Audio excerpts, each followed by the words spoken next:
Operators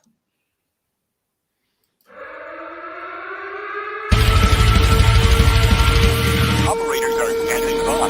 Welcome to Chasing Prophecy Radio, where we discuss the unidentified, the unexplainable, paranormal, conspiracies, and much more. Starring your host and co-hosts, Jenny Nicasio, Sean Kelly, Trish Lowe, and Jason Sledgehammer, Ryan Petro. Brought to you by UPRN Network. Now for your host, Jenny Nicasio.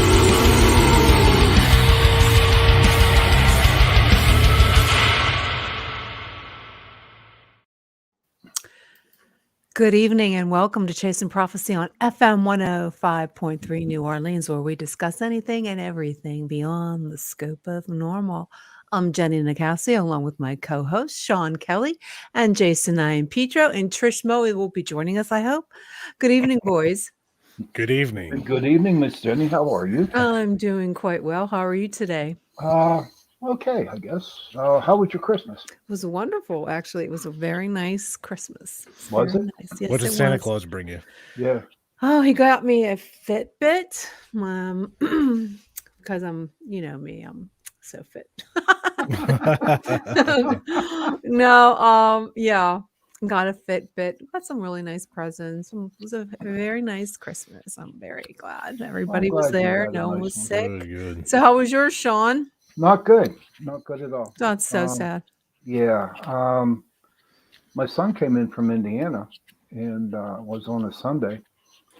And what happened was he caught COVID. And Oh. what's crazy about it is that he has all his shots, and he's very, very clean, but I mean, very, very clean. But he caught COVID and he missed out on my mom's That's birthday a shame. party with Chris. But here's the sad thing about What? this What happened? is that before he left, he came over to my mom's house, right? Mm-hmm. And she couldn't touch him. Oh, Could not give him a hug. So she That's ended up sad. touching. Yeah, it is sad. And it's been like the last time he was here was like 2 years ago. And he hasn't been in for 2 years. mm-mm. Oh, that's too bad. So it was a really messed up one. So Well, they're saying this new Omicron, the people that are getting it are the vaccinated. They don't know why. It's kind of strange. I don't understand it either. It's kinda But you weird. know what I'm thinking, Jen? Hmm. All of a sudden they're canceling college football games and everyone's coming up with this COVID symptoms and getting COVID. I believe they've launched something off in the air that's causing all this crap to happen because of January 6th. Do you that's mean? coming What up. do you mean? You mean like in chemtrails? You mean like airport? What do I you don't mean? know how, but it just seems like we're getting close to January 6th. And, when all that crap goes down, that they're getting everybody sick again to keep their focus off of January 6th. Well, I don't think anything's going to happen.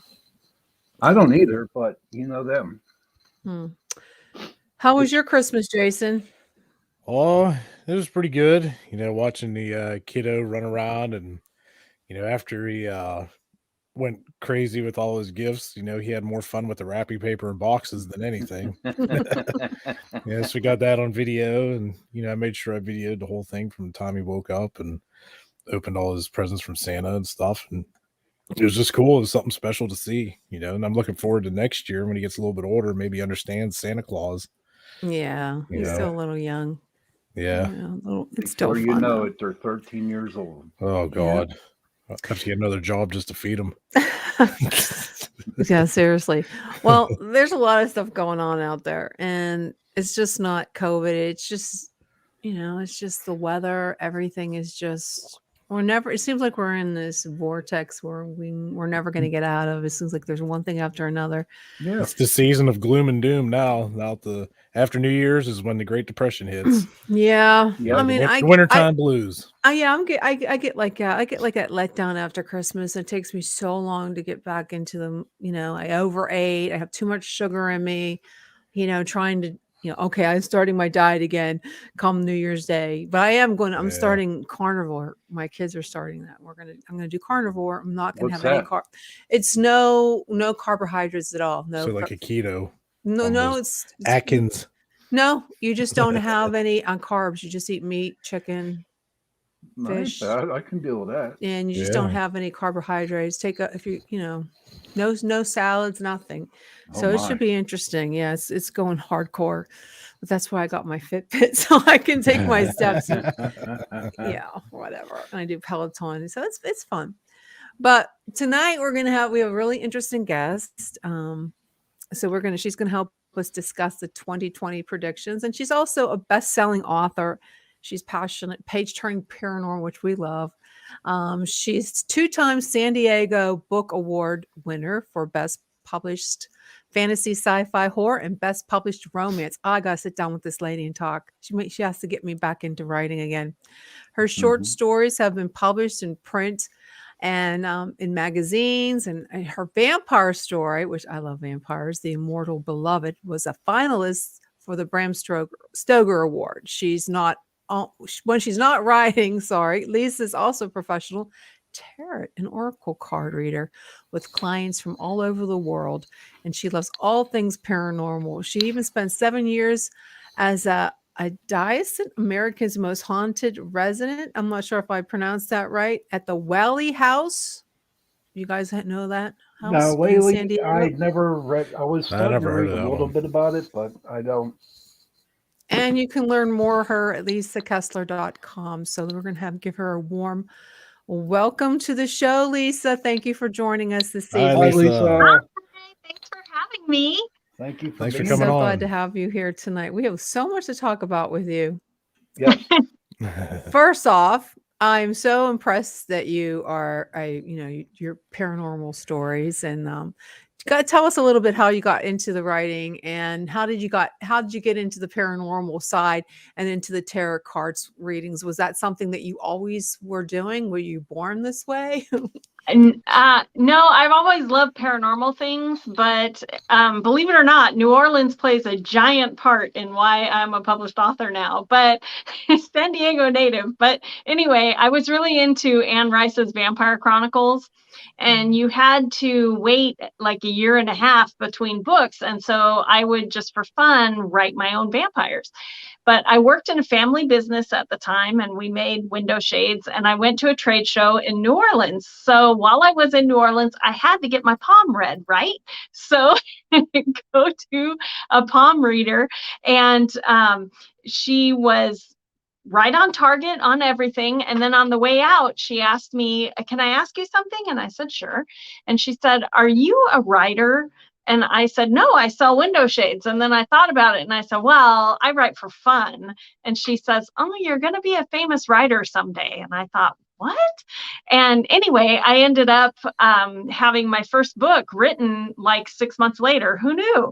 But I don't know, without that nudge from her when I was in New Orleans, I don't know if I ever would have done it, because I had 2 little kids then and it just wasn't on my radar. I only did it for fun. And then years later, I got to meet Ray Bradbury.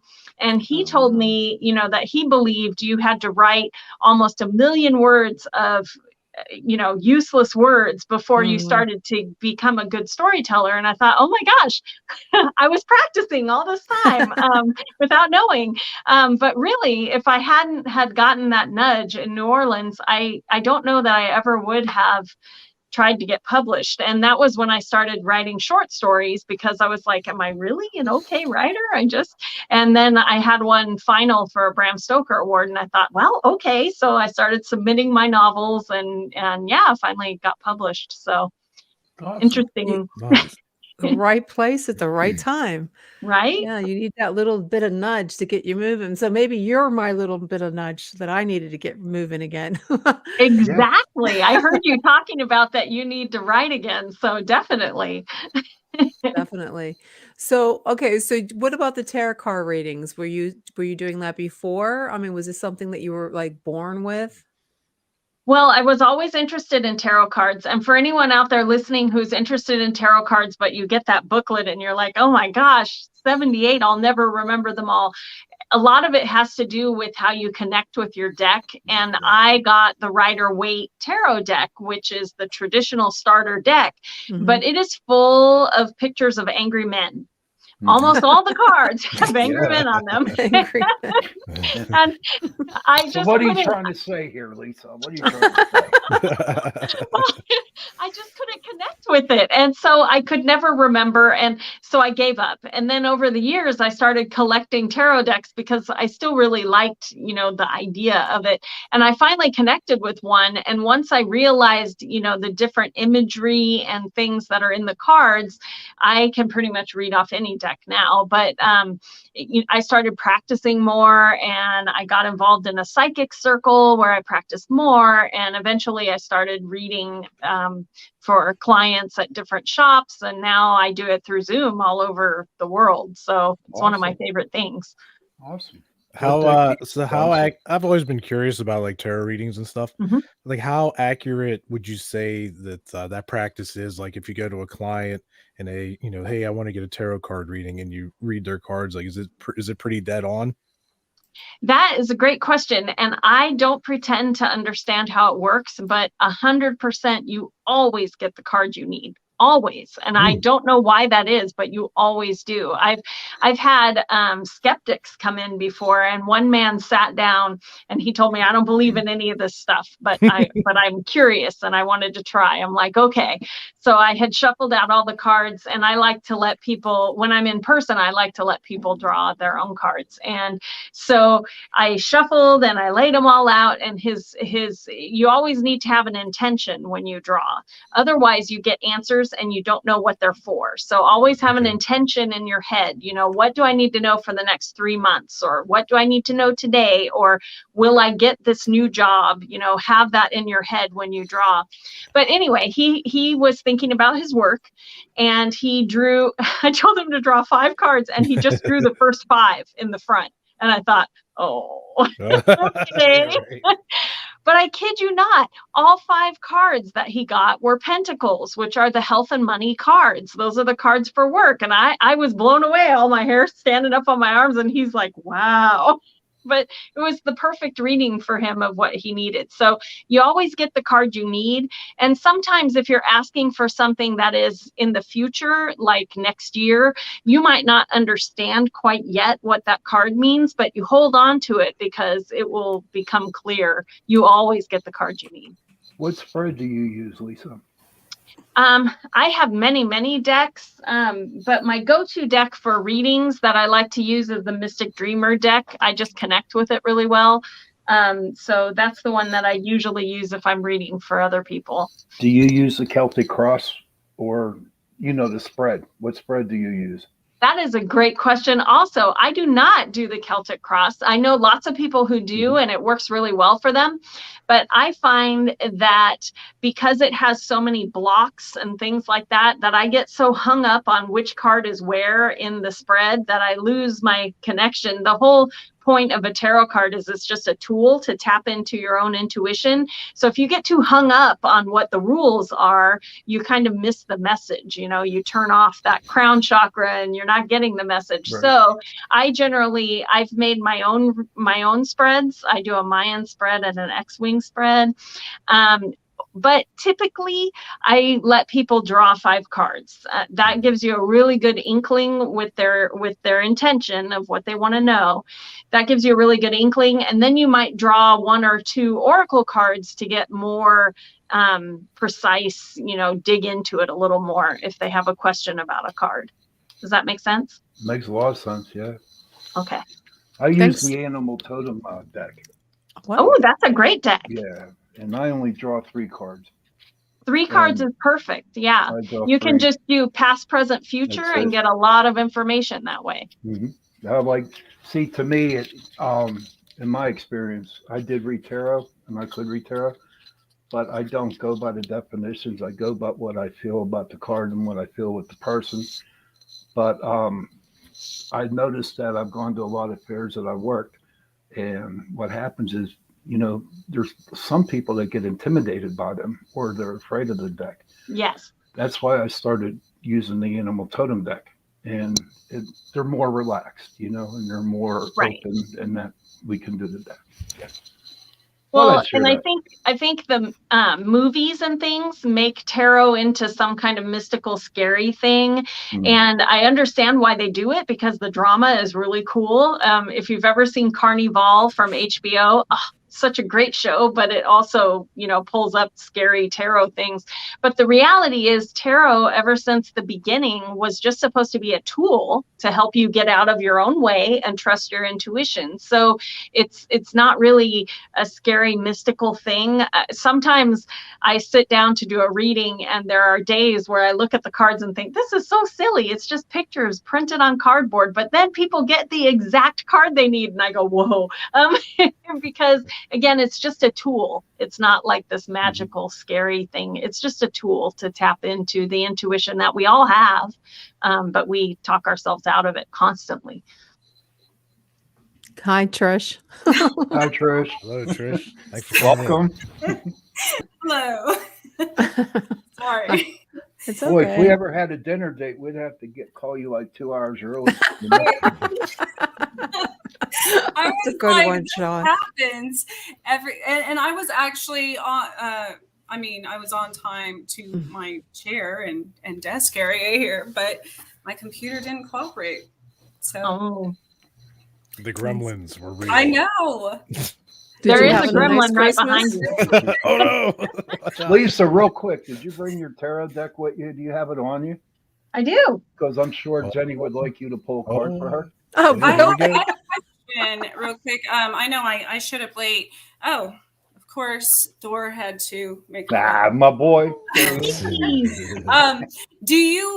Have you ever made your own deck? Actually, I am shopping right now a tarot book called Practical Tarot, and it would have an inspired deck with it. It's all about how practical ways that you can incorporate tarot into your everyday life and how you can read cards without memorizing the book and stuff like that. So hopefully I will soon. I'll keep you posted. I just started kind of embarking on that. I've been doing the artwork for quite a while, but as far as what, kind of what themes I want, things like that, and what types of cards I want to include, I started doing hopefully for next year. And So you're an artist? I am. Oh, and, nice. and I use tarot, after I initially I was kind of self-taught and I watched other readers and stuff, for a long time. But as far as in my everyday life, you mentioned, I find myself doing that all the time. If something, intuitively, if something is going to happen, obviously I pay attention to signs of the universe and things. And, I'll just pass a giant semi that says night, like KNHT or something. I'm like, obviously slow moving, or I'll see towers and things like that, so my world technically is tarot. I love it. People always ask why I don't read for other people or myself. I'm like, well, I don't know. I just kind of transferred that into my everyday life. So yeah, I love that because typically that's what tarot should be for. It should be so that when you see those signs and you need a little validation, you can pull a card and go, oh my gosh, it was exactly what I thought, and we all need that sometimes, especially because from the time we're a little kid, people are telling us it's all in your head, so then as an adult, you get these signs and you're like, I don't feel good about that street. Oh, stop being silly. This is where Google said to go, and then we go down there and we drive over a nail. Final destination, wrong turn. Like that. Every time that happens, I see a dead end street, a dead end sign. I'm like, oh, death card. Nope. Not going there. Oh boy. So how about that reading for Jenny? Yeah. Yeah. Why do you guys think I need a reading? Because you ask one every time we What do they know, right? Right. Sure, throw me a What card. do you want to know about, Jenny? What would be Okay. your intent? Am I is there anybody coming into my life like a relationship thing. How's that? Sean's single. That's good. I'm gonna actually You're I have an oracle deck that's all about love and relationships here. I'm just curious if this is going to be my year. If not, I'll be I'm too old to be a maid. Would I be a snow? This fell out. So yes, this will be your year. I was just stuck in this box and fell out when you said that. So yes, this will be your year.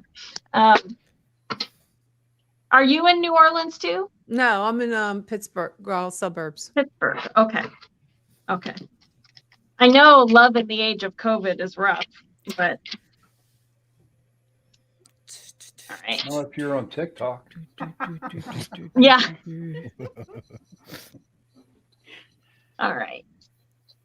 So when people can't be there in person to draw cards, I use pendulums. So they just circle, and when it's over the card that the universe thinks you should have, it switches to forward and back like that, just like that. So that was nice for her to show you. So anyway, I'm going to have her draw 3, and one is past and one is present and one is future. Oh boy. Oh, here we go. This might be more information than you wanted out there. Roll the dice. Uh-oh. All right. We'll try not to embarrass you. All right. Here we go. All right. So for the past, we got new love. So in the past, you maybe had met someone that you maybe rushed into or something, someone who you just met, something like that in the past, and potentially got burned by that. And so now you're hesitant to trust, those feelings, trust right? Issues. Huh? Yes, I have trust issues. Oh, perfect. Okay. Well, it's always important that you know where this started so that you can leave that baggage behind, because if you're lugging around past relationship baggage, you can't have a new relationship, right? Mm-hmm. So give yourself some forgiveness that yes, this happened and it's totally normal. That's how we all stumble through, right? Oh, so this is your present card, romantic feelings. And it's interesting because the new love is all about stirring your feelings. So this year, when somebody does, you start getting those romantic feelings for somebody and you start backing off, keep in mind that I'm doing this, not them. It's my baggage. It's me. So yeah. So let that go so that you can enjoy it, right? And then the future, the future is give the relationship a chance. Whoa. There we Yeah. Wedding So bells. those romantic feelings are going to grow into a relationship as long as you allow it. Well, yeah. Okay. Sounds So good. when you feel the romance thing come up, do not remember, the past. Don't bring the past into it, yeah. right? You're Yeah. older and wiser now. You'll make sure. better choices. I'm older and wiser. We believe in you. Well, Lisa, tell us about what you have any predictions for the year coming up, 2022, right? There's gonna be a lot of Funny you twos should- in that year. Funny you should ask, because right now is like my busiest time of year for readings. I had one right before this because I do a year ahead reading where you can see, what's coming each month of the year ahead, and then you get a mantra for the year. And the thing about predicting the future is that everyone has free will. And I'm sure you've all heard about the butterfly effect. One person doesn't go down the street and the whole world changes. Mm-hmm. But there's something to it. Because we have free will, we can change what that future is going to be. So I don't think that people can really accurately predict the future because it's so individualized. Some people, every time something bad happens, something good is happening for someone else, right? So so it's very individual what this future looks like. So like your 2022 could be totally opposite of the person across the street from you's 2022. So to make a blanket prediction of this is what's coming, I think is really unrealistic, because you have so many options, because we were given this magical thing called free will. So because of that, I mean, I could tell you, that from everyone's readings that I've done so far, it appears that 2022 is going to be a big transformation year. So many people have been getting these readings where they get all this transformation of, butterflies, birds, dragonflies, all those things symbolize change and beautiful positive transformation. And so many people have been getting those. So I feel like maybe going into 2022, we're finally going to see some growth, because everybody's been all, shut in just with ourselves. So it's really hard to grow that way. But I feel like from what I've been seeing of everyone's readings, it does look like people are finally going to be able to spread their wings a little bit in 2022 and grow outside of their tiny circle where we've been living. So that's encouraging to me. But again, I feel like it's so individual. It would be tough to give you a big, this is what's going to happen. I am not Nostradamus. There's a lot of people convinced that 2022 is going to be crappy because 2020 was a bad year. So when you say 2022, as in like 2020, right. Also, too, right. People are like, "Oh, here we go again." Yep, I've seen those memes, but I choose to not believe that. Well, I don't know. From the readings I've been doing, it's been lots of change, but good positive change. So I feel like it's not going to be a sudden, whack like 2020 was. Do you see the pandemic coming to a close, or just getting another variant coming up? Do you see any closure to it? My feeling on it is that it's going to keep, there are going to keep being variants, but it's also going to keep dwindling as far as being so nasty, so eventually I think COVID probably will stick around, but hopefully it will be more like a nasty flu as opposed to something that gets people on a ventilator and, that kind of thing. So I think it will get better in 2022 as we go on, but I'm not plugged in, so I don't know for sure. But I hope I'm right. We will see. That's what I've been seeing in people's readings, so I feel pretty good about it. I think it's going to keep improving. Well, you know what they say, it's a tradition to eat pork, right? Yeah, sauerkraut. Yeah. But I tell you what, I was thinking about it. There was one year when I had a couple hamburgers, right? I had the best year of my life, hamburgers. Right? Oh, there you go. Hey, there's nothing bad about a hamburger, Sean. No, hamburgers are Sean's steaks. But I broke protocol. I didn't eat pork. My husband's like that too. All the hamburgers. Yes. So I think I'm going to have a couple cheeseburgers this time There around. You go. There you go. Yeah. See if I have a good year, because this year sucked. Don't forget to take your cholesterol pill when you're done. That's all right, man. When 2022 is better, we'll all have you and your hamburgers to thank.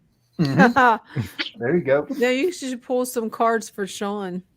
Yeah. Do it. Let's do it. Let's pull some for Sean. Yeah, We got to see this. We got to pull see 3 this. for me. Okay. What do you want to know? Do you just want past, present, future? Yeah, that's all. All right. You're going to grow your hair back. You're going to lose your hair again. Then I'll shave it off. I don't have a no beard card, so I don't think you have to worry. You're going to be in the business for 31 years. Yeah. Okay. Past, we got the Queen of Wands. So wands is the element of fire and taking action, but this is your female energy. So this is nurturing, taking care of everyone else. So you've been doing a lot of work for a long time for everyone else, and you're really good at it, but it tires you out. So don't be afraid to ask for help. Present, more wands for you. You do a lot of things. So the Ace of Wands, it goes in a cycle from ace to 10. So the ace is a brand new cycle of activity. So when the present, since we're at the end of the year, I'm going to say, start off the new year with a new activity plan for you. And do you see the wand is glowing because it's divinely authorized? So whatever this activity is that you've been thinking of, this work that you've been thinking of doing, it's a great idea and you should move forward with it. Cool. It will be positive. Cool. And then for your future card, the Lovers. Everybody always sees this and goes, oh my God, falling in love. But that's not really what the Lovers card is about. It's major arcana. So it's like an event that's coming up. So it's finding a healthy partnership, and you both work together to protect, you honor what you guys are building together. So I feel like this new activity plan that you're about to start is going to bring you a healthy partnership to see it through. Awesome. So look for a partner when you're doing this new activity plan you're thinking about. That's pretty cool. Thank you so much. You're welcome. You're welcome. Let me know how it goes. Definitely it's going to be good. And I know you're an author, right? You write. Where do you come up with your own, with your different characters that you come up with? How do you go by doing that? Well, they usually just come to me, but I do flesh them out with tarot cards. I teach classes on tarot for writers, using them for writing. It's a really great creative tool for anyone who's creative, actually, because it's separated into the 4 elements. So you have water, air, fire, and earth, which represents, health and money, taking action, your thoughts, and your heart, your love.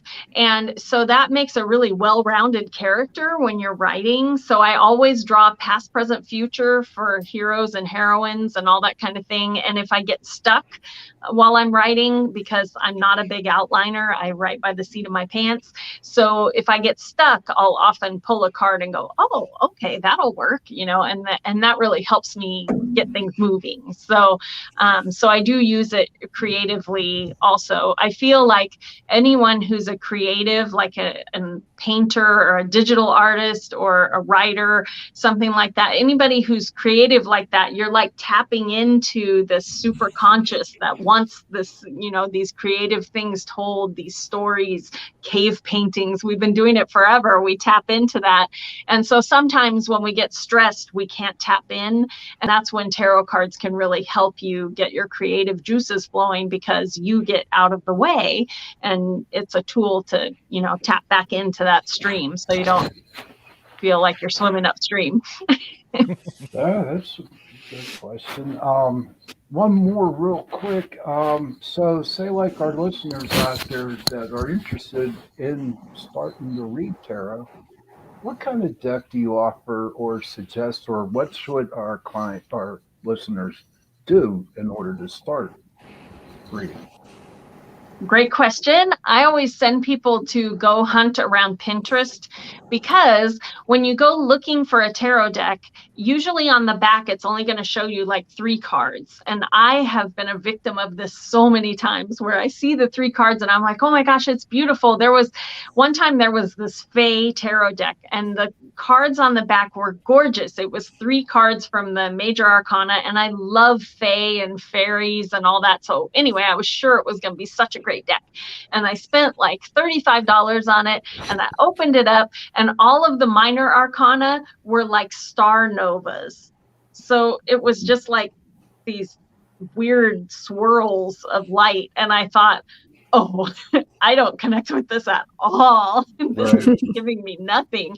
So it was a waste.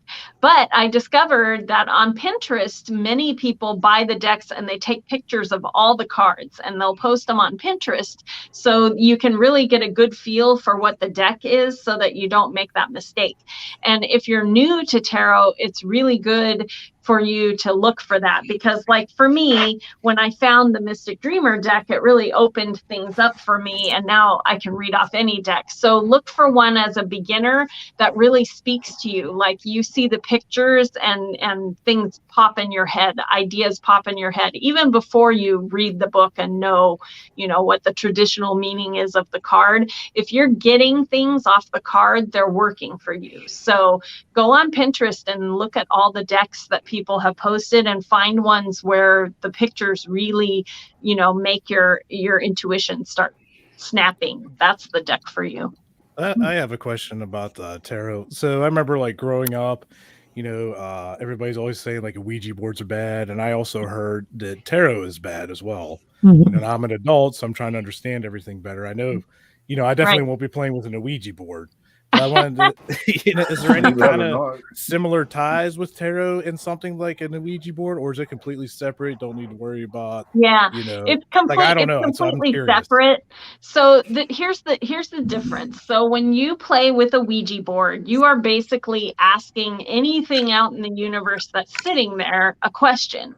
You don't know who, you don't know why, you don't know anything, and you're moving this plastic piece around that has been touched by who knows, who built it, all this kind of thing. So when you get a tarot deck, typically you want to make the deck yours. So some people will take the deck out and shuffle it and then put it on the windowsill during a full moon or something. Just anything. It's more of your intention, your ritual, that this is my deck. Then all it is a tool for you. So it's not scary at all. Again, TV and movies try to make tarot into this mystical thing. Yeah, and like TV and movies love to put the death card into play because it seems so scary. But the reality of the death card is just closing a chapter so you can open a new one. So it's actually a beautiful card, but they make it into a piano's going to fall on you. And that is not what the death card is about. The death card is, the flowers die, so new flowers come up. It's closing a chapter so you can open a new one. So it's not even, scary. It's just same thing with the devil card. The movies make, the devil card is so scary. But the devil card isn't actually about the devil or any place hot. It's about giving up something that no longer serves you. And the devil is that it used to make you happy. So like my example I'll give people when they get the devil card is when you're 20 and you go out clubbing with your friends, it's so much fun. Oh my gosh, because you're 20, you can bounce back and go to work the next day. But if you are 30 and you are still going to clubs and you are wishing that it made you feel good, and it does not anymore because now you have hangovers and you can't pull it together for work so well. So the devil card would be unchain yourself. You don't need to go clubbing anymore. Yes, it used to make you happy, but now it no longer serves you. So let it go. That's what the devil card is all about. But TV and movies, they use it as a plot device to be scary, but that's not what tarot's for. So the difference would be that a Ouija board isn't really yours. I mean, you bought it from Mattel or whoever makes it, but you don't know anything about it. Ouija is like 8 years old, so you can summon demons at 8. Is there like a proper starting age for tarot? Like 14 plus or something? I have seen that there is a new deck that's called Tarot for Kids, and I don't know what the age is for it, but my feeling is kids are so in touch with their intuition that they don't need tarot cards. I can't imagine a kid who would need a tarot card because they're so in touch all the time, and it's us who squish that out of them, But I can't imagine a kid would need a tarot card because they get an idea and they already know it's amazing and it's going to be the best idea ever. And we're the ones who tell them, oh, that's silly, kid, go back to school. So I don't know if kids really need tarot cards, but I have seen that there are a couple decks out there that are for kids. Yeah, I was going to say they make children's tarot cards. So I saw that. Yeah, I've Spirit seen that they exist, but I haven't played with any, so I don't really know. But I don't know who makes. I know they exist. I've seen them, but I haven't really delved into that. Yeah. Thank you, Liz. Thank you, Liz, very much for doing that. Liz commented in that she shared a podcast with some groups and some of her friends over in Scotland. So thank you very much. Cool. That's really, really cool. Yeah. I tell you what, this is a fun show tonight. This is a fun show. It really is. But so back to your books. It's fascinating about the vampires. Can you talk a little bit more about where you come up with your stories with the vampires? Well, I wrote vampires first, so I do have a vampire series, but I set them because I was a baby writer then, and everyone tells you to write what you know, and I'm a San Diego native, so I was like, well, there's old things in San Diego that most people don't know about. So I went from the mission, and it was like, okay, well, if I involve a Spanish priest from the mission, then how would I get a vampire there? And so I started doing research into the Mayans and their creation myth. And they have, blood is a big part of the Mayan creation myth. And so I took that and tweaked it a little bit. And so my vampires are descended from the Mayans instead of the Europeans, and they call themselves night walkers instead of vampires. And it kind of grew from there. Because I write paranormals, I love to take mythology and twist it around a little bit and make it occur today. So I have a lot of fun with that. And so a lot of the story comes from myths like that. That's pretty go. cool. Have you ever decided to write about aliens? About what? Aliens. Have you? Aliens. Well, I have an Immortal Pirate series that I'm writing for a publisher right now. And it's basically the pirates had hijacked a ship that had the world's greatest treasure, and it ended up being the Holy Grail. And they all drank from it, so they're all still alive, and they live in Savannah, Georgia. And the latest books from that, they steal now for the government. My agent had sold it as Agents of S.H.I.E.L.D. meets Pirates of the Caribbean. So they steal for the government now, relics and things. And the book that comes out in January, we go to Atlantis. And I researched so much about Atlantis, and I decided that they're aliens. And so there are aliens in that book, and that led me to a mermaid in the book I just turned in, and they came from Neptune. And so anyway, my first 2 books with aliens. But that's it for me so far for aliens. Wow. God, I wish I had your imagination. I know I couldn't. You write good ghost stories. While we're on the topic of your books, what are some of your paranormal books about? I know you were saying something about, I guess, I forget the name of the word, but how do you come up? Name me some of your good paranormal books that you come up with. So Nightwalker is the first one of the vampire series. And then the Immortal Pirates, the first one is Magnolia Mystic, and it's free right now, so everyone can grab that. What platform is there? Or all of them. It's Amazon Kindle. Mm-hmm. Yeah, it's Amazon, Barnes and Noble. It's everywhere. And that will get you into the pirates and the Holy Grail and all that kind of stuff. I also have a Muse series called the Muse Chronicles that takes place in California. And the myth behind that is that the 9 daughters of Zeus are reborn every generation to inspire mankind to the next level. But this particular generation, the Order of the Titans, finds out who they are. And so anyway, so I brought Greek gods back to California. So that was fun. And I have a bunch of werewolf series also. One pack is in Reno, Nevada. Another one is in Sedona, Arizona. And the next one is going to be in Salem, Massachusetts. And that will be the first werewolf pack that I've written that will also have magic. So I'm excited. Nice. So who's the nemesis for the werewolves? Ooh, the werewolves, the nemesis is our government, because the werewolves are hidden from most Americans, but the Department of Defense knows that shifters exist, and they've been performing super soldier research on these shifters. And now there's the pack I'm writing now, there's a senator who wants to declassify the super soldier research, in which case the whole world would know that shifters exist. So they're like, So anyway, very fun. Sounds like fun. Yes. Sounds like fun.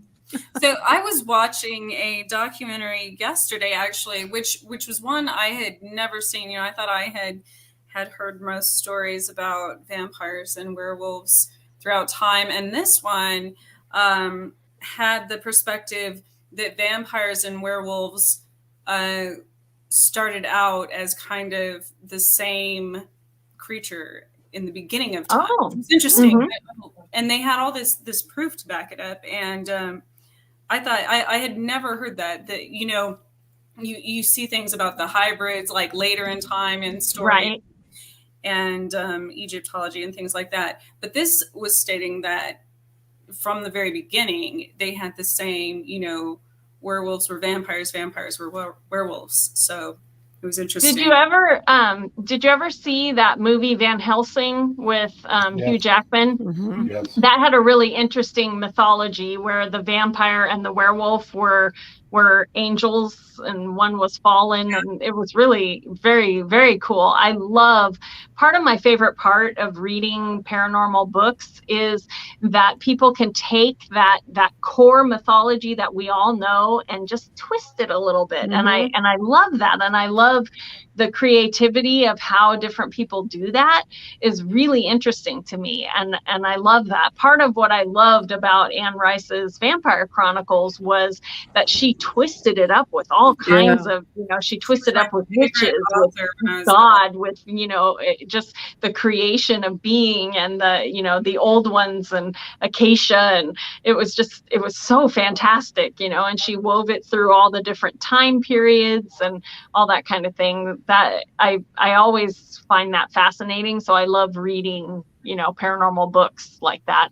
I like believing that there is more to the world than what we see. And that has, always followed me through haunted houses and all kinds of things. Most definitely. Have It's you had sad any that she encounters passed away with, this year.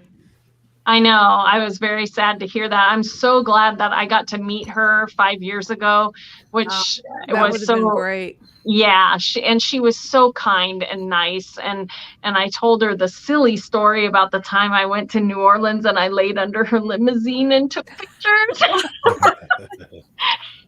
She was so sweet. I told her that, and she said, "Oh, people did crazy things when she lived in New Orleans, but her limo was parked right on the street, and what could we do? So we each took turns laying under the wheel and taking pictures like we were being run over by Anne Rice's limo. It was pretty cool." Yeah. So have you ever had any firsthand experiences like ghosts or spirits or poltergeists or anything? Yes. Sean and I are investigators, so we're curious to see if you've had any. Very cool. You guys have never been to the Whaley House in San Diego? No, that's a little far for right now. Right. Well, when the budget, you got to go because all the ghost shows have been through the house. But I've had so many cool experiences there. Basically, the Whaley House was built on San Diego's first execution grounds. When they stopped hanging people there, the city wanted to erase that had happened, and so they made a really great deal to Mr. Whaley to buy this property, and so he bought it and built his family home on it. And I don't know if that cursed him. Lots of bad things happened to his family in that house. One daughter committed suicide. They lost a baby. But there's lots of hauntings there, but I really enjoyed it because none of it felt evil or scary. It's like people just still wanted to have their house. So I had one of the coolest experiences was we would wear period garb. So I would go down once a week and be a docent. I would give tours. People from all over the world come to see the Whaley House. And so one night I hadn't been there for a week. So when we changed, we would change up in the Whaley closet. And so we could see into the bedroom, and I would always take a picture. And sometimes I would get orbs and things. But this one night, I hadn't been there the week before. I'm like, "Hey, Whaleys, did you miss me?" And I have my phone and I go to take a picture, and they turned off the whole phone. dead. I was like, oh, Phantom okay. Focus kind of So stuff. I put my phone away and I go do my first tour. And in the period garb, we keep our hair in a bun, and we have a bun cover, a little lace bun cover, and mine had a comb underneath it. So it was very secure. But at the end of the tour, I'm down there in the hallway by the front door, and I'm telling the final stories, and it starts to feel like a bug is crawling across the top of my hair. And I'm like, what? And I keep feeling the top of my head while I'm talking. And a lady on the tour goes, it's behind you. I'm like, what? And I look, and my hair, the hair cover had come off and was 4 feet away from me on the doormat. And all the hair on the back of my neck rose up, and people are giving me tips on the way out. I'm like, I had nothing to do with that, but thank you.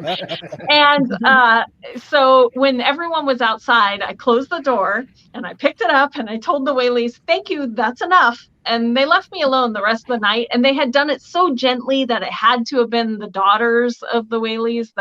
So that was interesting. And one night I gave the final tour there. And when you're doing the final tour of the night, the head docent will go behind you and turn out lights so that we can leave earlier. And I took my tour upstairs, and then we came back downstairs. And while we were downstairs, the head docent came down, turned off all the lights, and we start hearing all the chairs upstairs moving like people were dragging them, and they're thumping across, and everyone's looking up at the ceiling, and the head docent gets that look on his face, like somebody's up there who's not supposed to be, and he goes stomping up the stairs, and I finish the tour and send them out. And when he comes back down the stairs, I'm looking at him and he's looking at me. I said, there was nobody there, was there? He said, no, there's nobody up there. Dang it. Nice. So anyway, lots of cool experiences at the Whaley House. But like I say, none of them felt, evil or bad. It was just people who wanted their house back. One of the ghost hunting shows came, and I forget which one it was, the one with the guy who yells a lot, Zach. And they set up all these infrared things and everything. And the Whaleys are from the 1800s. So if you can imagine, this man has been in their house, moving their furniture around, putting this stuff up, and then he yells, show yourself. And the Whaleys set off the alarm, the house alarm, the security system. It starts going whoop, whoop. And they set it off 4 times that night. They wanted him out of their house. I'm pretty sure that's the only weird thing he got that night. They had enough of his shenanigans. But it was a really fun house. It sounds like it. Yeah. Sounds like I need to book some plane tickets in the future. Yeah, definitely. It's so cool. And they used to do, I don't know if they still do it. They probably do. But if you're a paranormal investigator, you can do an after hours thing where they just let you in the house for 2 hours after all the tours are done. So it's usually want an all-nighter. We want an all-nighter. Yeah, we're gonna fly across the United States for one night. $2,500 for a damn plane ticket, right? For a 2-hour bit. No, I want all night. Yeah. Yeah. Well, they would probably do that, but typically they'd give you like a 2-hour window after hours. But Regis Philbin tried to spend the night at the Whaley House, and it scared him so bad he ran out and never went back in. And before he died, they did. I can't think of the show, the one with the psychic who would take famous people back to places where they were haunted. Anyway, she brought him back finally, a few years before he died. And he finally told everyone what happened. And it was basically, he had brought his Navy friend with him as muscle.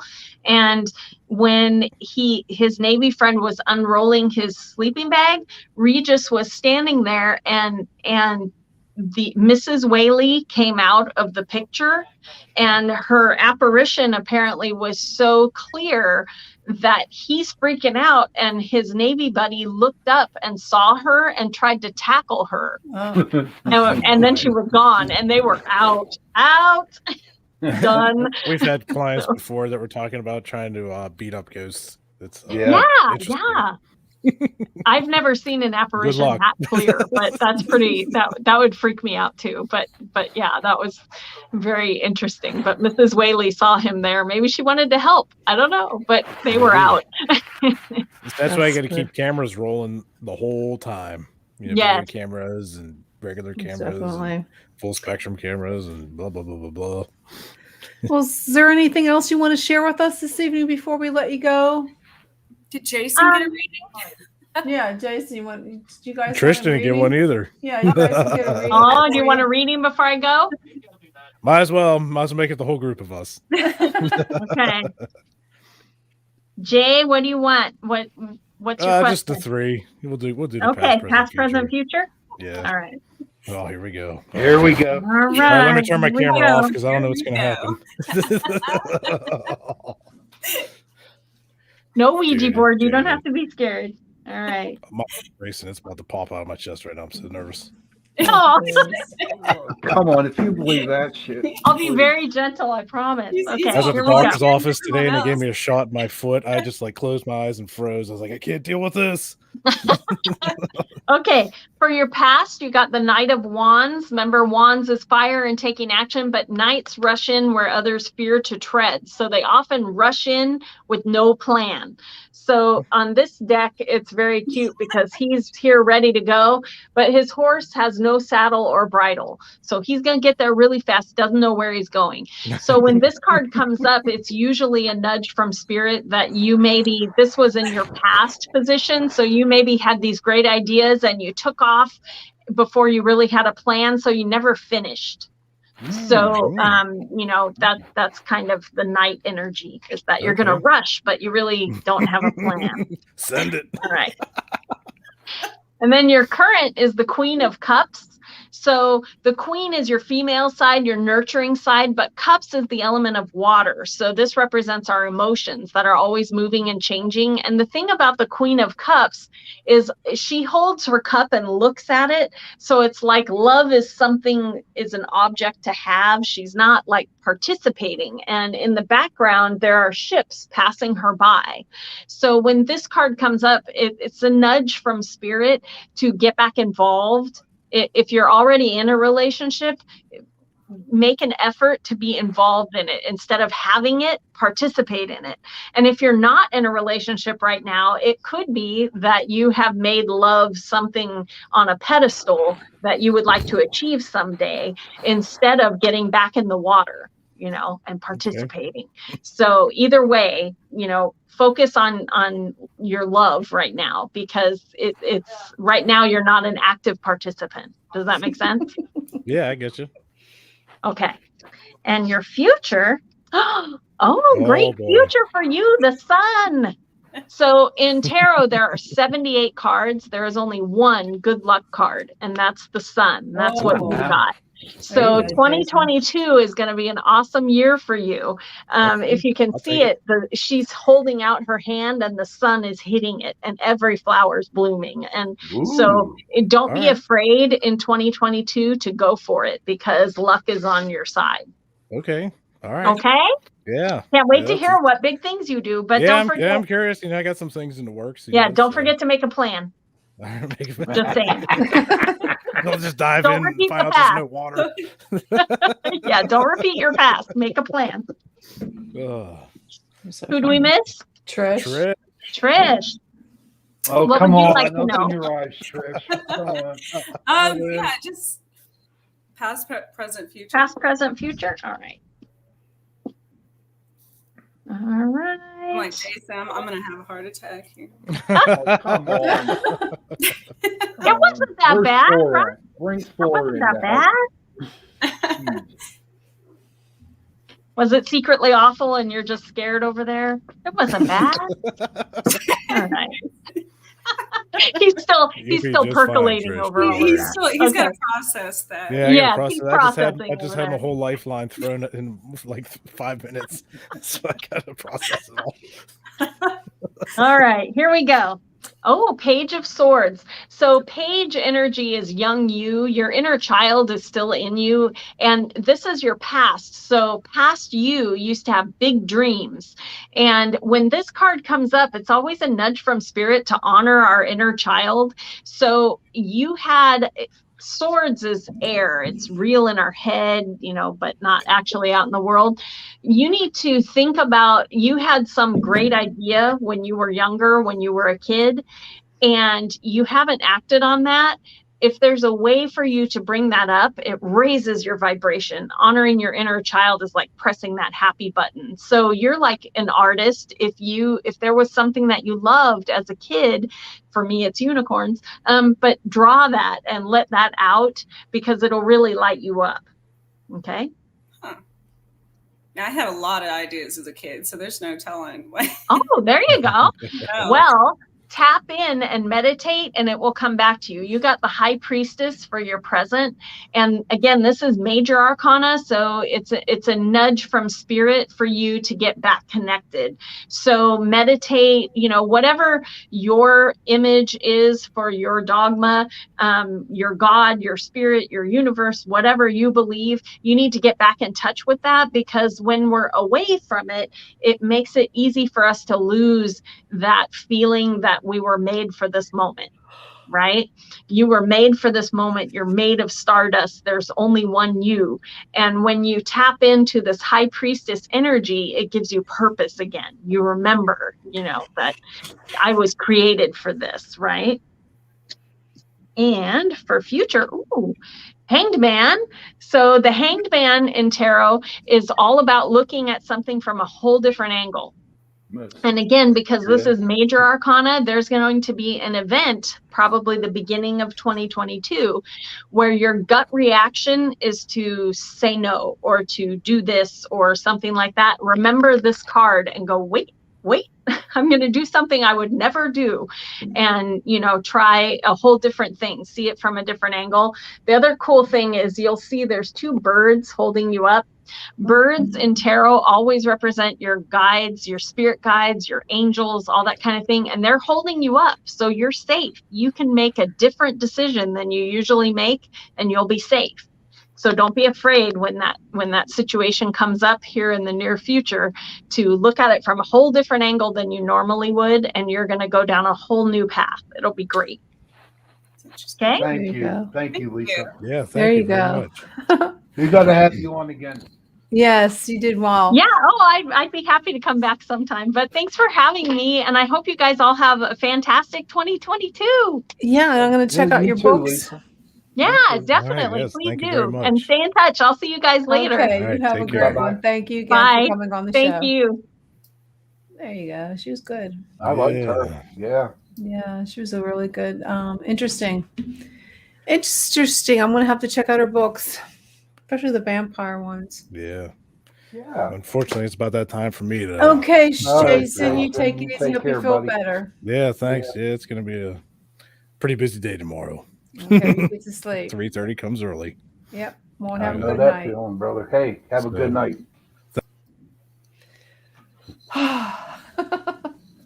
Wow. Just us three now, guys. Look at me. So weird with just I am a rose between two thorns. Maybe I should move you. Yeah, there you go. Oh, look at him. He's all excited. I love it. I love You're it. funny. I know. God, cheer everybody up. So, Trish, how was your Christmas? Oh, it was good. I spent it with my kids and family, and we didn't do too much, but it was fun. Oh, where'd you go? I don't know, Jen. I don't know. So, I guess we can talk about. Well, she'll be back. I have so many places. I've been doing so much research. Speaking of paranormal, on Kansas places that I didn't know existed until recently. So I am excited about that in the new year to explore those things more. Like where you want? You should come out east, honestly, because Well, I used to live out east. come down Pennsylvania though. There's a lot of places down in Pennsylvania, West Virginia, and I've only been through West Virginia. I've never actually. I'm not very familiar with a lot of places there. I know, I've been a lot of areas in Pennsylvania, obviously New York, New England area, and then of course I used to live in the South as well. So there's that's a lot There of you go. traveling. That's a lot of traveling. But I knows that for me, I do plan on going out west when I retire. I'm getting an RV. Yeah, straight through. Hopefully, end up in Montana. That's where I want to go, so I can go to Horsey and go on the Dutton Ranch. Did you know? I did not realize until they were talking about it on. It was another podcast the other day that was talking about how much land Wyoming and Montana used to have that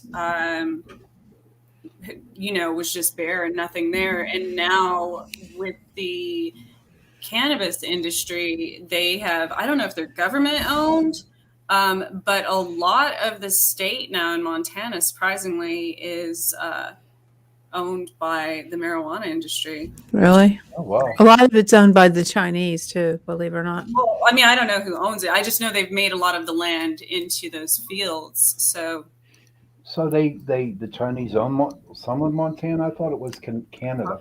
I think they own a lot of the United States now. Okay. Yeah, I've read it. especially after COVID and the shutdown. But Yeah. so I don't know. I just want to go out west. I got what? There you go. 6 Well- more years, and I'm gone. Well, At when that you point, when you go out there, Sean, make sure you stop at the Montana Vortex house. the what? Oh, I heard about that. I read a little bit about that. Tell me about it, Jen. Well, it's a sacred site, they call it, because a lot of unusual things happen there. It's about 13 miles west of Glacier Mm-hmm. National Park, and it's been mystifying and exciting the visitors, they said, for years, like 40 years. Holy The crap. Native American Indians said that there's some kind of natural occurring like vortex Mhm. that everything's like a portal. Did you ever hear of a church? There's a portal. There's quite a few in the Midwest. That one specifically, I've never heard of. I was reading up on it earlier and watching that video, but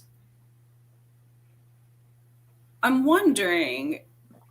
So, with especially with highly sensitive people, I'm sure this probably happens to you as well, Jenny. Like if you're in nature, there are a lot of naturally occurring portals and Yes. vortexes and such. I mean, that you can physically feel. Mhm. And so, but one thing, there used to be a major one. Gosh, there might still be a major one in like Michigan. Is it one of the main? I don't know. I haven't read about that one. I just know about the Montana house with the. They said there's a lot of EMF. They said if you bring your phone in, sometimes it messes up your phone. Pictures. They take pictures in the house where they can actually, when you walk in, you actually feel the atmosphere changes, and it can make some people sick. Mhm. When they take pictures, that the pictures that turn out, there's things in the pictures that weren't there, like the people Right. that aren't in the particular Well, part of the house. But wouldn't that but I guess my question is, how do they define that as a vortex or a portal? Because there's tons of haunted houses that could have the same occurrences. I don't know. You could get apparitions or people get nauseous and things Absolutely. around paranormal I'm not activity. sure how they come to that conclusion. I know that they said there's a gravitational anomaly that's there, that the gravity is different. You can actually see their hair move. There's something.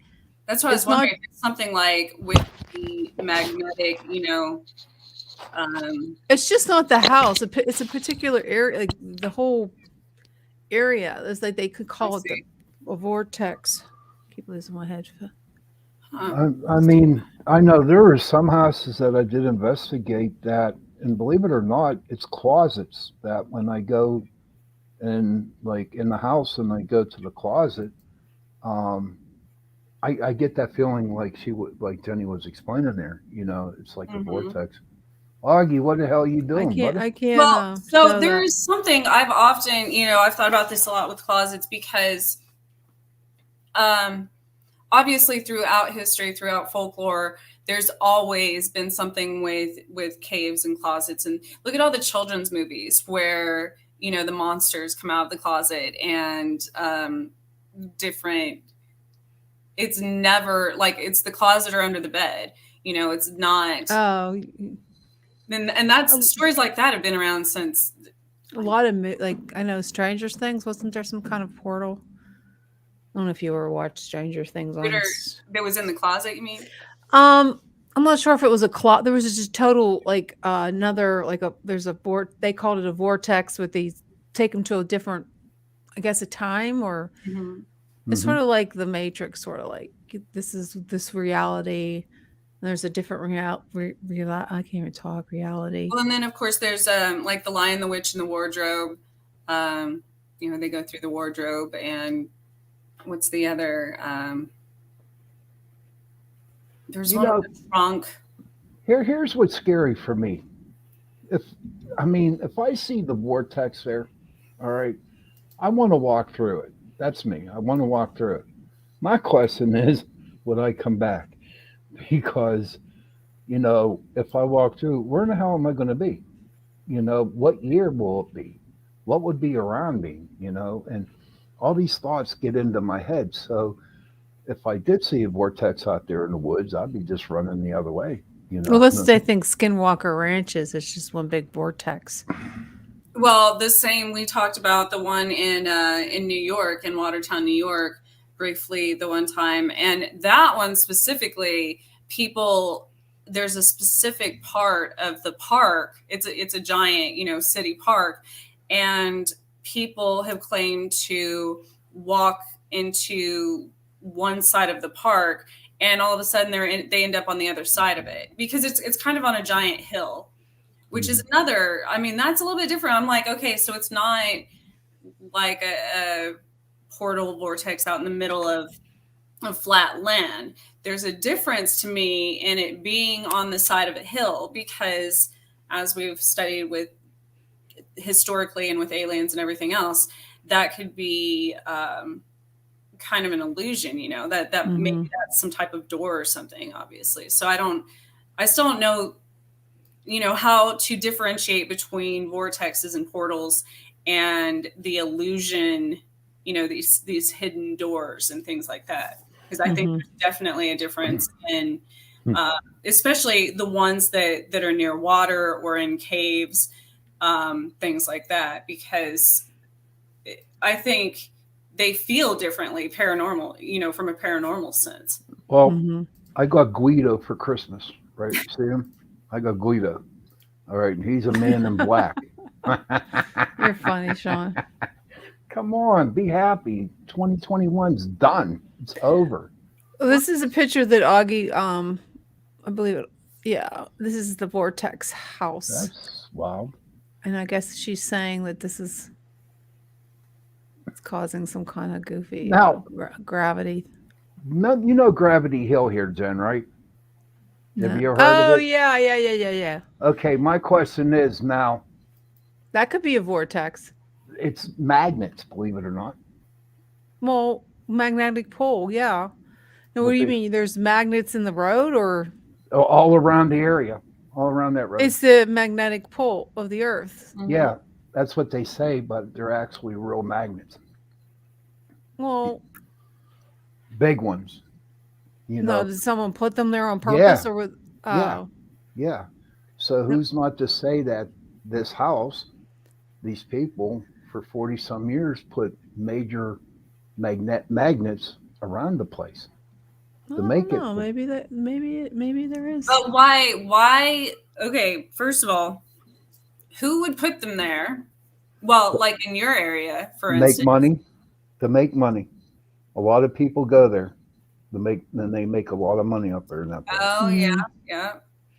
And then that was my second question. For what purpose? For what do they do to the environment? What do they do? So I know there's been a lot of studies done, even with animals, on the effects of not only the magnetic pull, but in magnets themselves and the effect it has on their, like with birds and bats and things like that, as far as their directional abilities, their what do bats have? I was going to say their sonar. Sonar. Is it sonar? Sonar. There's sonar. Things like that, So I'm wondering, because that's kind of scary if somebody put them there and it wasn't specifically for like a tourist attraction. No, it was. Trust me, it was.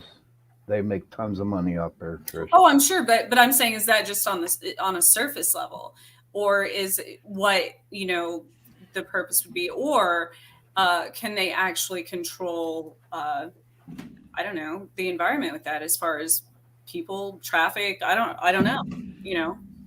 Whatever they came up, they're making a ton of money by doing it. So that's my question is it possible that they put magnets around this house?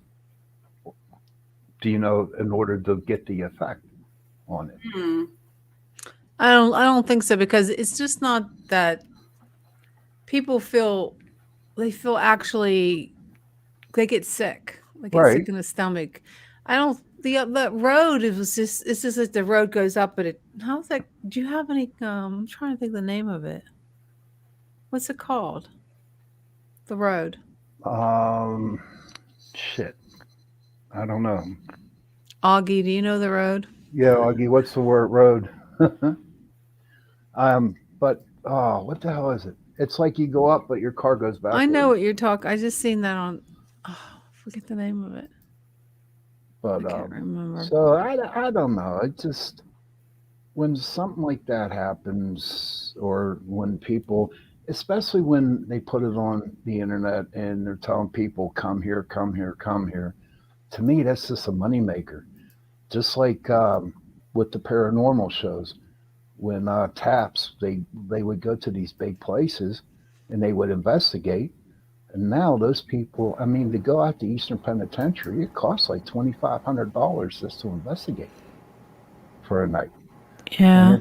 And then the only way you can do that is if you get 100 people in order to pay $25. And who wants to go freaking investigate with 100 people in a prison? Now, I'm wondering also in the Montana one if there are any mines nearby. Oh, because that would have a huge factor, what they mine and what the land is sitting on. There's so many. Look at what stones do and crystals do and to the environment and to people.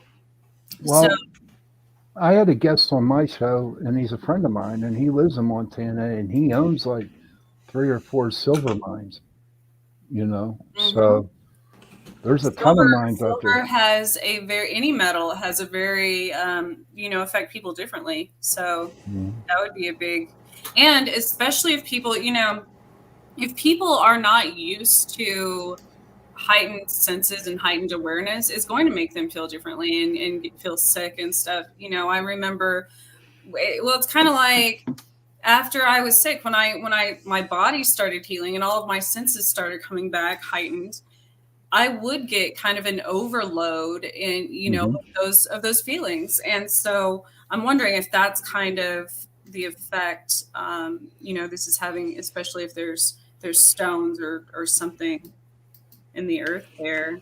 That's possible. I mean, we're just going to have to find out, huh? We're going to have to take a trip out to Montana and find out what's up with that, Well, there's a couple different ones. And there's one called the Bringing Rocks Vortex, Bucks County, Pennsylvania. Yeah, there's quite a few in the U.S. Well, I'm going to have to take her right up to Bucks County. Do you want to come with us, Jen? Sure. I want to go to Montana, though. Yeah. I want to go. Meet a cowboy, huh? Yeah. That's Wyoming. Oh, Wyoming. No, there's cowboys in Montana. Did you watch Yellowstone? No, I can't get into that. Nope. Oh, Kevin Costner and the Oh. ranch. I just found something though so my curiosity, living in since there's different ones around the Midwest as far as there are no operating nuclear reactors or fuel cycle facilities located in Montana because Montana is not an agreement state. However, the state has jurisdiction over X-ray equipment, naturally occurring radioactive materials, and certain radioactive materials that are not produced in a reactor. That's interesting. Yeah, it is. That's very interesting. So, carnation. Have you had carnation? Did you use carnation in your baking, Jen? I don't think. Oh yeah, I did. I used You did? carnation evaporated milk for my nut horns. For your nut horns. That's cool. Yeah, I did. And I want to thank Carnation for sponsoring our second hour of Thank you, Chasing Carnation. Prophecy. Thank you. Yes, thank you. So, what's your plans for 2022, Jen? I don't know. You Take don't a know? nap. What's that? Take a nap. Just gonna try to just get myself together and try to start writing again. About it. Well, if you want my psychic prediction, I think you're gonna start getting publicized. And she's a good writer, dudettes. Her books are great. They're fantastic. You seriously need to check them out. And all you publishers out there, you have to check them out because they're freaking good. All right. I don't read much, but once I started reading her trilogy, what's the name of the trilogy again? From the Sky. From the Sky. I was enjoying them books. I couldn't put them down. Honest to Pete. Honest to God. Should be my publicist. Hey, I wish I had the money, I'd do it. I mean, seriously, because you're a very, very good writer. Very good writer. And I think 2022 is going to take off for you. I really do believe that. Well, thank Same you. with you, Maybe you should Trish. pull out your tarot cards and start doing some readings. Trish, Right? same way with you, too. Your business is going to go way out there. It really is. I don't know. This is what I see. I see that there are going to be about 2-3 people are going to be coming up to you within January, February, all right, that are going to like really, really take interest on what you're doing. Okay. I hope so. Oh, hope. No, I know so. I know so. Okay. We're also going to have to break out my animal totem cards to tell you. But no, seriously. You should. When's the last time you read for other people? That was, let's see, that was in October. Oh, it's not long ago. Yeah, I did a lot of readings. In fact, I worked the psychic fairs, and I did a lot of reading. But what really bugged me about that was that a lot of the other readers that were there, they were real snobbish, you know what I mean? And, their tables were all decked out and all kinds of pretty stuff. And I didn't have nothing pretty. I just had my cards.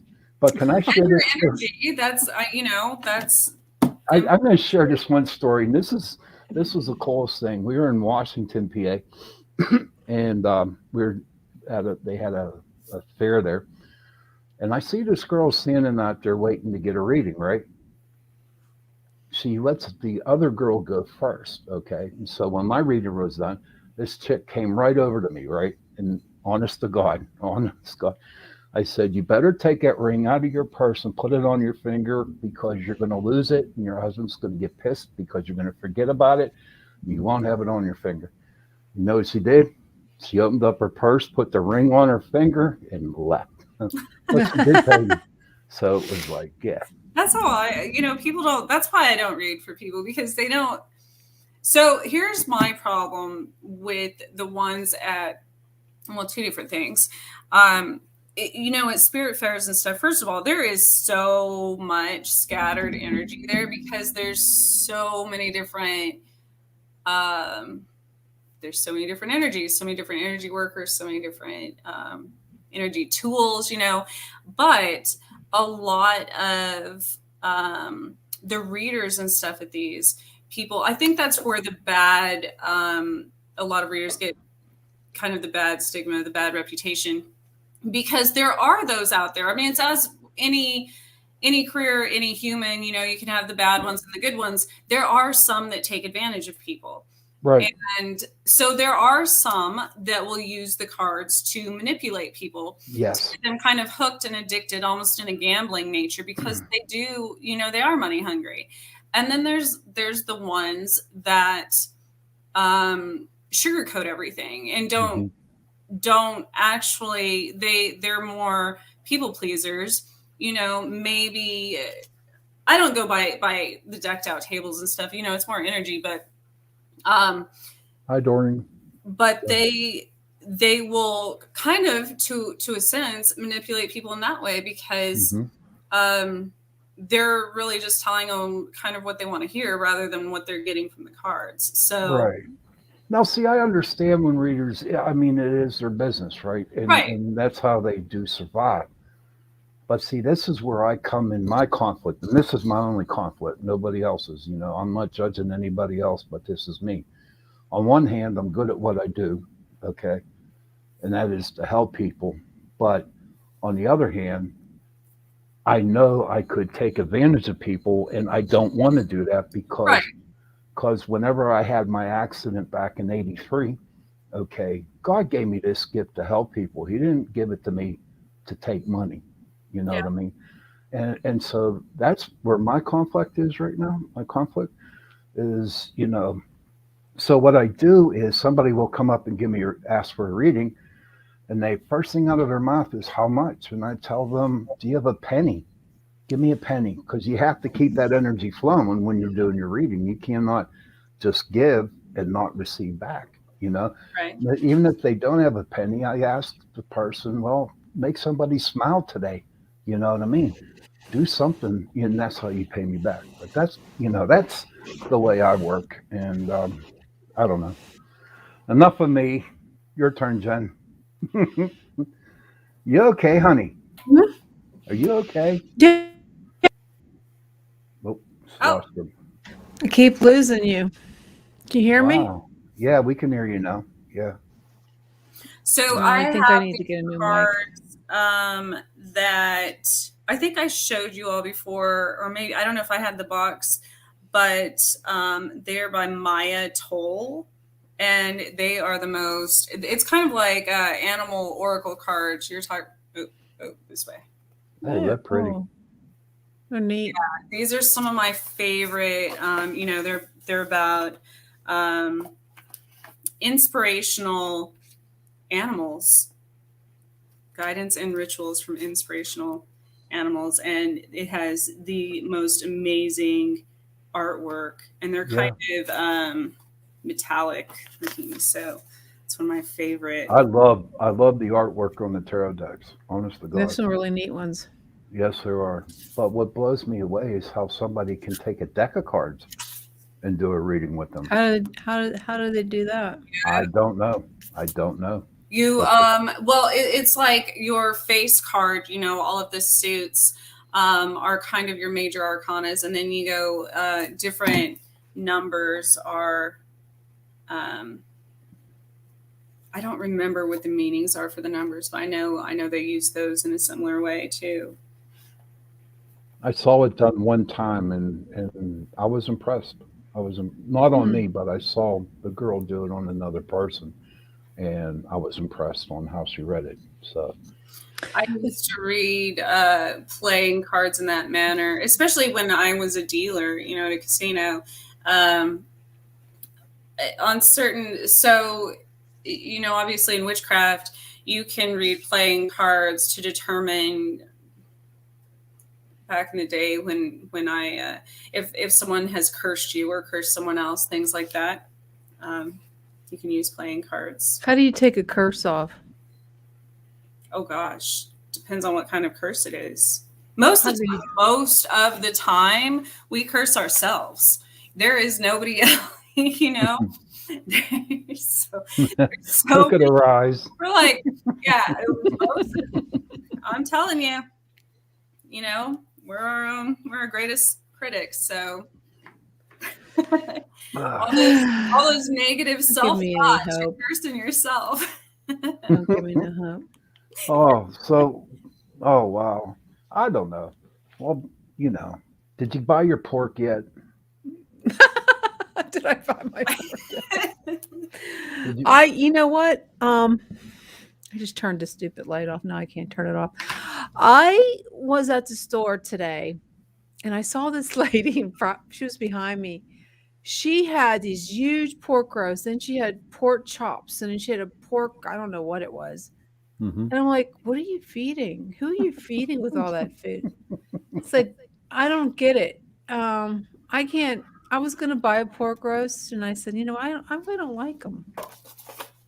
Whatever you do, if you do buy a pork roast, buy one with the bone in it. The boneless pork, that is so dry. I don't care how You mean well. you should get the one with the bone in the pork? Yes, the hell the boneless one. I've cut so much pork in the last 3 days. I'm all porked out. I mean, I literally. really don't. See, my dad used to make a pork where he would put bacon on it, Mm-hmm. put it in the oven, let it roast. But I never know when they're done. Do you have a Sorry, do you have I suck seriously at pork roast. thermometer? I think it's Yeah, at but 160, 165. you know what? I'd rather Hamburger? have kibasi Okay, I'd do that. or hot That- dogs with sauerkraut. Believe it or not, kibasi is from a pig. Well, you know. yeah, isn't ham? That's what I try to tell my mom. We usually have like a ham on Christmas Eve, like a ham sandwich. Mhm. Wasn't that pork? It's like I was trying to tell her that's pork. Yes, right? it is pork. Yeah, it's definitely pork. I'd rather just have a stupid pizza. Pizza. Now I tell you what, instead of going for a roast, I usually go for some baby back ribs or some St. Louis ribs. Well, or isn't that pork? Yes, it is. Why And can't we it's just have pork spare ribs? Yeah, you can eat anything pork. I like spare ribs. I I love- like pulled pork. Pulled pork's good.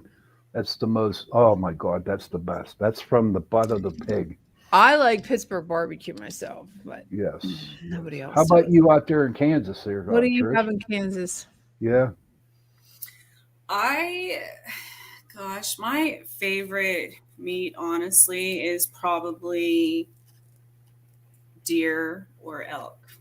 Ooh. Deer. I can't eat baby deer. I can't eat Bambi. I can try. Now, ask on the elk. Is it more leaner than a deer, or is it about the same? Is there a different type of taste in it? No, I think it's leaner. Is it? Do you throw pork in with it? No, I don't really eat that much pork. I don't. Well, see, here's the deal. Here, when everybody goes out and gets their deer, especially hunting the day after hunting, guys will come in and they'll buy pork shoulders and mix it in with their deer meat. In order to give it a taste.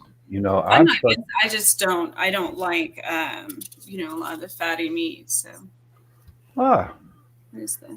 I guess you don't like, I love fatty meats. I love fat. I love. Well, I bacon. mean, since I had heart problems, I try to. Oh, Yeah, okay. well, you. Okay, that's an I watch excuse. my heart. Okay, I don't want your heart to be broken or something like that. Oh shoot, my heart was broken long ago. But as far as still beating, Okay, I try to stay away from the pork. But Wow. and red meat, I love red meat, but I can't eat that much of it though. So I don't like to look at red meat. Makes me nauseated. You know what? You're not the only one. There was a lady when I worked at the One Giant Eagle. She literally vomited when she was looking at. She wanted to buy steak for her husband, right? She was a vegetarian, and she literally was looking at the case, and she vomited because she saw the red meat. Yeah, I can't tolerate it. So I don't know how I'm going to do carnivore if I don't like the red meat. Well, you know what? Have somebody cook it for you, and have your mom cook it for you, so you don't see the red meat. Yeah. If there's a So, lake, there's are a you well. are you going on any investigations? Yes, I have a couple coming up. I'm going to be talking with the client tomorrow on the phone. We're not going to be doing too much now, but after the new year, yes, we got like 3 or 4 set up for clients to work on. Um, Do you find a certain time of the year that there's more like paranormal activity? Not at all. No. It's basically right across the board all year round. Yeah, Mm-hmm. there isn't. A lot of people say Halloween. Nah, I've No. had more. I had more in April than I did in October. So. Um, but Halloween is just Halloween. So these are people that have hauntings. In their houses, yes, that are messing with their children and all kinds of stuff. Did you notice that there's more with the is there older houses have more hauntings than have you had any newer homes that have hauntings? Um, Believe it or not, the newer houses have more hauntings, and the reason why is that whenever they build new houses on projects, um, most of the activity are usually are people who used to live on that land before the houses were built, Oh, especially out there in Penn Trafford. I know. This is like our There's a, house. there's a ton of them out there in Penn Trafford. Did, I did forget you them. go to see any? Yeah, we did. We invested about 3 or 4 houses out in Penn Trafford, Well, and these recent or like a while ago? that was about 2 3 years ago. Not too much going on out in Penn Trafford, but now. But at one point in time, yes, there was a lot of activity out there. Because all the new homes built on the Hmm. farmland. Exactly, Hmm. exactly. Um, I think the one house that we're going to was built in the 1800s. Um, so I'm kind of looking forward to it because I need to get back out there and do some more investigating. Now, Sean, did you ever think of writing a book? It's in my mind. Everyone keeps telling me to do it. My problem is that I don't know when to start. Because I tried writing a book one time, honestly, and it was 8 pages long. Because I started at the beginning, in the middle, and I said, "To hell with this! I'm going to finish it up." You know what I mean? I need somebody to sit down and actually help me write the book You need to because start at a traumatic time, like a. You have to start like at a time that you were going through conflict. okay, And that would be start at the beginning. 1983 to now, 1983. One show I'll share that experience with you. But so what the hell's who's beeping? Something's I don't beeping. It's know. my microphone. Oh, So my guest for the next show into the night, her name is Carmen. She was on our show one time, a long time ago, Jen, and her husband set up a podcast for her, and bringing her on my show, and I'm going to let her talk about it. I Give her can't some remember. shine. What was she on the show for? Oh, this was wow. When we had a show about how PPS got started, this was a long time ago. I think this was with when we were with the other lady. How But your paranormal society got started? she was right there. She was right there when I formed it, Oh, and I'm giving her an hour. It's her hour. hmm. Carmen Jacobs is her name, and Uh, I think I'm going to start doing that with my show. I think I'm just going to let people give them an hour to shine. You know what I mean, and get their word out and try to help out as many people as I can this year. And there I'm you going to go. be your number one cheerleader, Jenny, in order for you to start writing that book. both of you. I what I was saying, I was invited.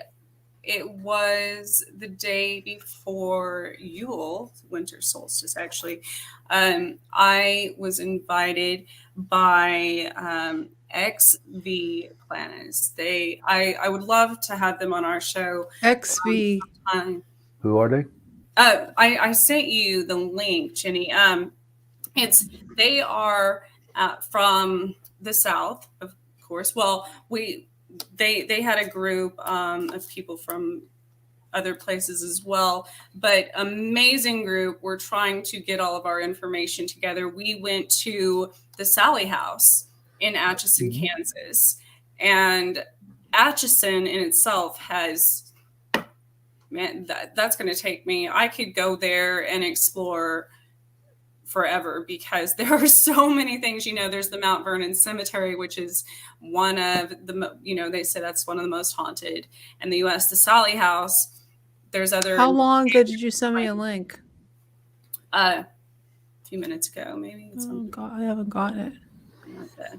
But they, an amazing group. I learned so much. The experience was great, and so I will be, having them on my show in the new year as well, and going over a lot of that. I love our experience there, and as well as I would like to invite them on our show sometime also, because they had a lot of different. Sean, you would probably appreciate a lot of the different methods they use in investigations. Okay. Because I'm not an investigator, but as far as being around paranormal and different shows, they kind of use different methods, which I find really interesting.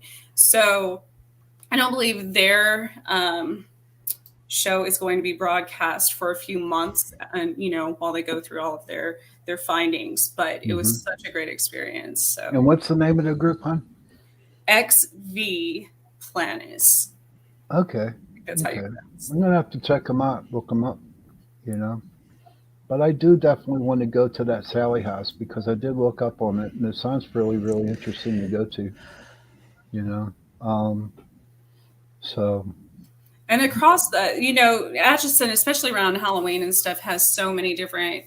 They actually have full town tours because there's the Catholic school is up the hill from the Sally House. Actually, it was the birthplace of Amelia Earhart. They have the International Forest of Friendship there. They have numerous cemeteries, underground caves, all kinds of things that are in that town specifically. That's pretty cool. I'm looking forward to that. I'm going to do a lot more exploring, but believe it or not, I am really, really interested in also going out and trying to find Bigfoot.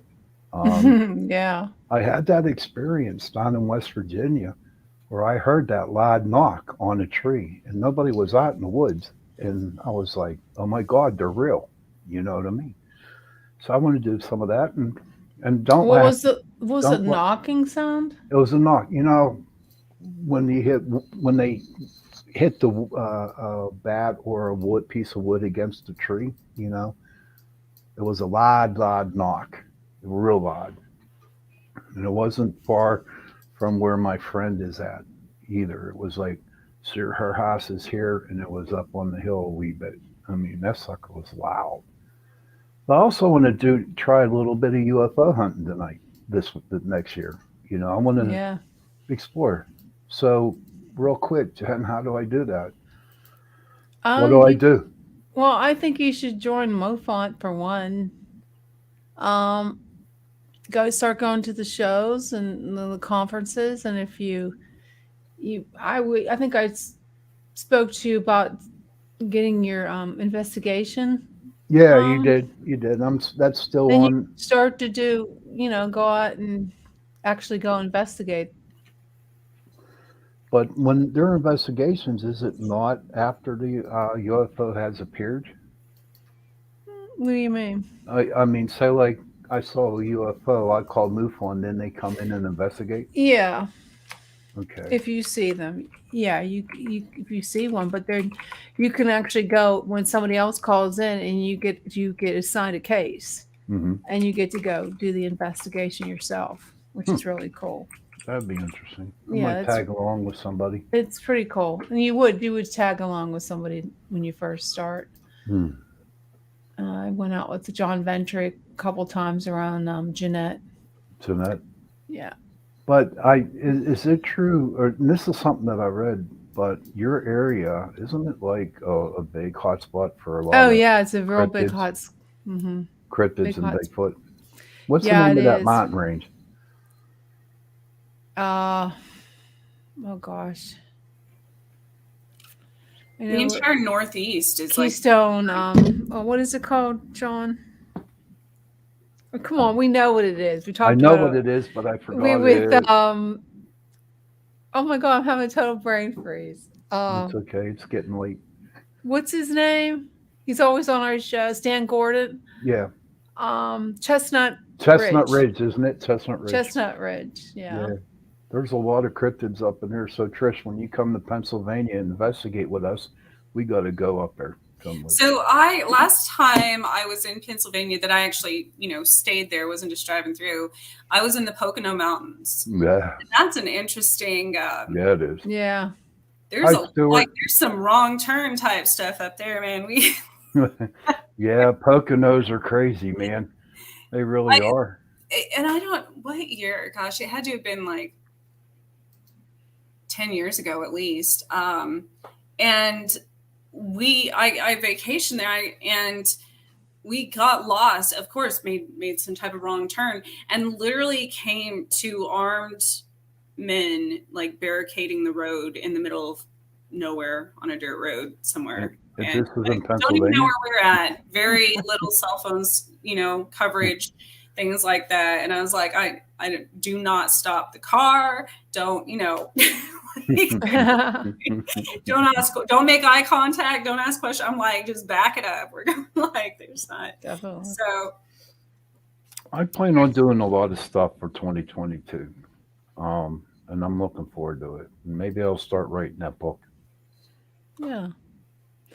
The easiest way, which is funny because I thought about but it gave me a lot of creative inspiration when I was starting to write again, was using elementary or middle school style outlines.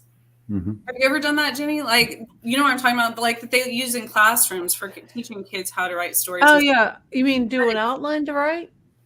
Right. But yeah. Go back and use like the kids ones that give you kind of creative, I never knew about doing the kids. Yeah.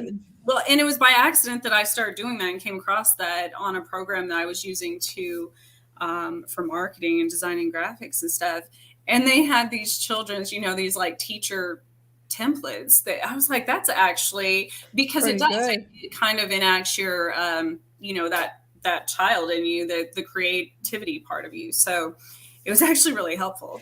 Yeah, I should try to do that because I know I do. I use the hero's journey to write my outline, and I can't do like Lisa said that she just writes the seat of her pants. I need a roadmap. Okay. I just can't just start writing. I need a roadmap. But then I go off the roadmap. Which is good, right? Which is good. I go off and go in a different direction all the time.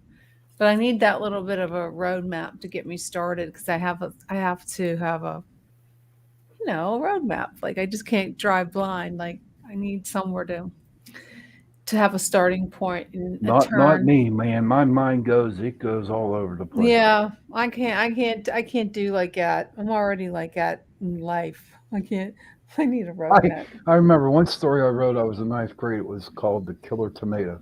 Okay, it was based off the movie Jaws because Jaws came out around that time, and it was called "The Killer Tomato," where just tomatoes would start eating people. I think my son wrote a book story like that once. Killer Tomatoes. Let's get close to the witching hour, ladies. Yep. It's getting close to the witching hour. You guys have a happy new year. You too. You as well. And we'll see you next year, everybody. Healthy, happy new year, and have a great show tonight. All right. Thank you. Thank you very much. Let me get our quote. I gotta end our story. I like to do an ending, but I can never find it because there's so many on here. It's ridiculous. It's like I can't find the end. Oh, well. There's just too many to go. Too many. Can't find it. Oh, well. Well, thanks for joining us tonight. You guys have a great evening. Good night, Happy New everybody. Year. Right. Happy New Year.